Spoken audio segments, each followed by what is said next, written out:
Mr. Curtis, would you please state your full name for the record? My name is Clinton Eugene Curtis, And where do you reside? Tallahassee, Florida. And what is your profession? I'm a computer programmer. Would you please speak into the microphone so the audience can hear your testimony? I'm a computer programmer.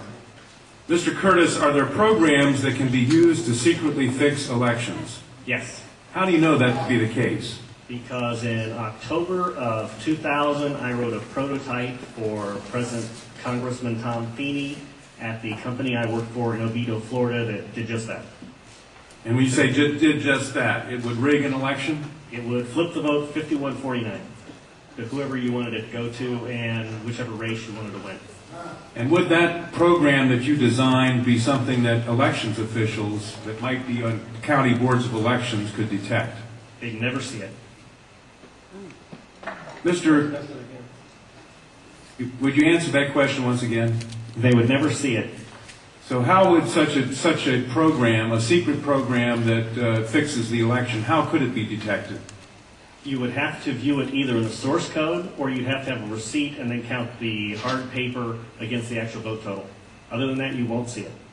All right, Mr. Curtis, if you had been asked, you or others with your professional expertise had been asked to design a protective program that would protect the Ohio elections from against such software to fix the election, could you have done so? If we've been asked to make a program that can fix the election, sure, anybody can do it. No, could you have designed a program or a procedure or a protocol that would have protected Ohio against this kind of rigging? No, you have to look at the source code. You have to get probably programmers from both or all parties to look at the source code and determine if there's anything in there that shouldn't be there. I mean, it's a simple program. You're adding 1 to a person's total. It's 100 lines of code tops. All right. Are you aware of whether there was any protective action in Ohio against this kind of vote rigging through software? I don't know. You don't know? I don't know. You were not asked to assist in the development of any protective system. Is that correct? No, I was not. In Europe, have you reviewed at all the election results in Ohio? No, I haven't. Okay. Given the availability of such vote rigging software and the testimony that has been given under oath of substantial statistical anomalies and gross differences between exit polling data and the actual tabulated results, do you have an opinion whether or not the Ohio election, presidential election, was hacked? Yes, I would say it was. I mean, if you have exit polling data that is significantly off from the vote, then it's probably hacked. And your testimony is under oath? Yes, sir. And the testimony you've given is true? Yes, sir. Who did you say you were asked to prepare? I was asked by Tom Feeney. He's now a congressman. At that time, he was Speaker of the House of Florida, Yang Enterprises, which was the company I worked for, lobbyist, and their corporate attorney. He wore a lot of hats. And at the time, he was the Speaker of the House of Florida. Is that what you said? Yes. Okay, thank you. Congressman. You say he was the lobbyist for the voting machine company at the same time he was Speaker of the House?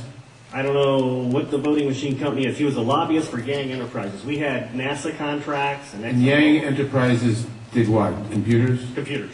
Okay, and he was your lobbyist, your He was company's the lobbyist. lobbyist for that company, yes. And he asked you to design a code to rig an election Yes. while he was Speaker of the Florida House. Yes. This was during or previous to the 2000 election? Yes. October into September. And did he ever express why he wanted a code to rig an election? No, I immediately assumed that they were trying to keep you guys from cheating them. So, so I wrote up the documentation on what you would look for in the source code, how you would make sure that you didn't get, taken advantage of, make sure that all voting machines had receipts, because that way you could back count the ones that looked a little funny. And I handed it By receipts, you mean a paper trail? Yes, paper trail. And I handed that in to Mrs. Yang and said, here's your report, here's your program. And she said, you don't understand, we need to hide the fraud in the source in the source code. Hide the fraud, not reveal the fraud. Not reveal the fraud because it's needed to control the boat in South Florida, was what she said. That's what she said. That's To what- your knowledge, was this used? I have no idea. I was ready to leave, so I retired and left the company. Your testimony a moment ago, I think you said just before you left in answer to Congresswoman Tubbs Jones' question, that, would you just repeat what you said in terms of the exit polls? Oh, the exit poll should not be significantly different than the vote. And if they were, you would conclude what? I would conclude someone's playing with the vote. Now with the exit polls? That's possible too. Okay, I was going to ask why you would- Something is definitely skewed. something is skewed in one or the other about. Right. To select which one, you'd have to see where the problem is. Let me ask you one further question. Assuming for the moment that such software, that's what you call it, such software to rig a vote was used in one or more machines in Ohio or in Florida, could you today detect that if you looked at the source code? If you could get the machines and they have not been patched yet, I mean, once they get in and touch them, anything can happen. You can also set timers to do that, but then you see the timers. Then you'd have to take those machines, decompile them, which I couldn't do, but possibly a Microsoft, an MIT, something could do. You might be able to see it. You might. Not necessarily. Depends on how good they are at destroying what they had. Destroying what they had by tampering with the machine afterwards or by programming a destroy instruction in the first place? Right, because since you didn't Both, either or both? either or both. You didn't actually see what's in there, so you don't know if the code is running in a single executable or running in various modules. If it's running modules, you can make the code actually eat itself. Let me ask you one further question. I've been told that people who assume that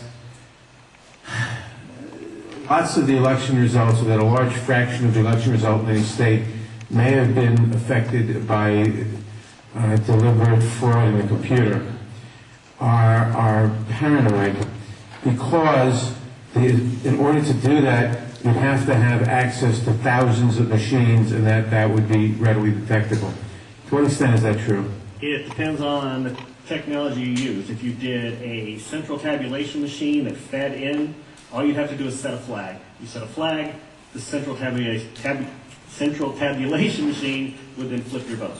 So so one person putting in bad code in a central tabulation machine could affect thousands and thousands or tens of thousands of votes. Right, and you could activate And either automatically, or you could make it so that there's code existing on like an electronic machine that feeds it, where you would punch it in, it would set the flag, the server would see the flag, and then if you had a recount, and there were no paper trail, would that be, assuming that had happened, would that be revealable by seeing a discrepancy between what the central tabulator showed and what the individual machines, which had not been tampered with, showed? not if I wrote it, Why not? In other words, I would make it match. you could work back from the tabulator to the individual machines, so that the tabulator would tell the machines to switch their results, Yes, it talks both ways. You can flip it to Congressman, whatever you need. and they actually do talk to each other. Yes. The As machines long and as the it's tabulator. hooked up, as long as it's networked together, they could talk to each other. So in other words, there is absolutely no assurance whatsoever on anything with regard to these machines. Absolutely none, unless you look at the source code and make sure it's safe before it goes out. Sir, I suspect people will attack you in terms of your credibility. Could you restate once again your credentials? I'm a programmer. I worked for NASA, worked for ExxonMobil, worked for Department of Transportation.